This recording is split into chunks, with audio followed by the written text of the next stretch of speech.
Hi hello ಎಲ್ಲ ನಮಸ್ಕಾರ friends ಮೊನ್ನೆ ಏಪ್ರಿಲ್ 24ಕ್ಕೆ ನಮ್ಮದು R C B team match ನಡೀತು. ಅದರಲ್ಲಿ ಮ್ಯಾಚ್ ಜಿ ಟಿ ವಿರುದ್ಧ ನಮ್ಮ R C B match win ಆಯಿತು. ಅದರ ಬಗ್ಗೆ ಮಾಹಿತಿ ತಿಳ್ಕೊಳ್ಳೋಣ. ಅದಕ್ಕಿಂತ ಮುಂಚೆ ಚೆನ್ನಾಗಿ ಏನೋ ಹೊಸರಾಗಿದ್ದರೆ ನನ್ನ ಚಾನಲ್ ಸಬ್ಸ್ಕ್ರೈಬ್ ಮಾಡ್ಕೊಳ್ಳಿ. ನಾನು ಯಾವುದೇ ಒಂದು ಕ್ರಿಕೆಟ್ ರಿಲೀಸ್ ಹಾಕೋದ್ರೆ ನಿಮ್ಮ ಬಳಿ ನೋಟ್ಸ್ಕೊಂಡು ಬರ್ತಾವೆ ಫ್ರೆಂಡ್ಸ್. ಅದರ ಒಂದು ಸಲುವಾಗಿ ನನ್ನ ಚಾನಲ್ ಸಬ್ಸ್ಕ್ರೈಬ್ ಮಾಡ್ಕೊಳ್ಳಿ ಫ್ರೆಂಡ್ಸ್. ಇದರಲ್ಲಿ ಫಸ್ಟ್ ಬ್ಯಾಟಿಂಗು ಏಪ್ರಿಲ್ 24 ರನ್ ಬನಾಲಿ ಅಂತ ಹೇಳ್ಬೋದು. ಅದು ಫಸ್ಟ್ ಮ್ಯಾಚಲ್ಲಿ ಅವರು ವಿರಾಟ್ ಕೊಹ್ಲಿ ಅವರು ಒಂದು 81 ರನ್ಸನ್ನು ಅದರಲ್ಲಿ ಹೊಡೆದರು.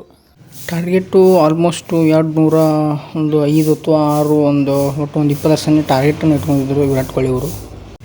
ಹಬ್ಬಬ್ಬ ಅಂದರೆ ಟ್ರೈ ಮಾಡಿದ್ರು, ಆದರೆ 81 ರನ್ಸ್ ಆಗೋಣ ಒಂದು ವಿಕೆಟನ್ನು ಕಳ್ಕೊಂಡ್ರು. ಆದರೆ ಅವರು ಅಪೋಸಿಟ್ ಟೀಮ್ ಅವರು ಒಬ್ಬರು ಸೆಂಚುರಿಯನ್ನು ಮಾಡಿದ್ರಿಂದ ಸ್ವಲ್ಪ ಟೀಮ್ನಲ್ಲಿ ಸ್ವಲ್ಪ ಹೆದರಿಕೆ ಜಾಸ್ತಿ ಇತ್ತು. ಅದರಲ್ಲಿ ನಮ್ಮ ರುಸಲ್ ಪಾಂಡ್ಯ ಅವರು ಕೂಡ 50 ರನ್ಸ್ಗಳನ್ನು ಬಿಟ್ಟುಕೊಟ್ರು ಅದರಲ್ಲಿ ಅವರು.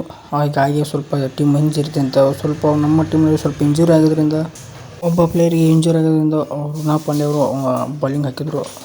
ಅದೇ ಮತ್ತು ಆಟದಲ್ಲಿ ಹೊಳ್ಳಿ ರುನಾಲ್ ಪಾಂಡ್ಯ ಅವರು ಕೂಡ ಹೊಳ್ಳಿ 1 6 ಮತ್ತು 2 ಬೌಂಡ್ರಿಯನ್ನು ಕೊಟ್ಟಿದ್ರು.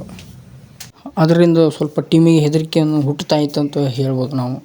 ಇನ್ನೊಂದು ಸ್ವಲ್ಪ ವಿರಾಟ್ ಕೊಹ್ಲಿ ಅವರು ನಿಂತಾಡಿದರೆ ಇನ್ನೊಂದು ಸ್ವಲ್ಪ ರನ್ ಜಾಸ್ತಿ ಮಾಡಿಬಿಡುತ್ತೆ. ಅದು ಆದರೂ ಏನು ವಿಕೆಟನ್ನು ತೆಗೆದಿರಲಿಲ್ಲ, ಏನಿಲ್ಲ.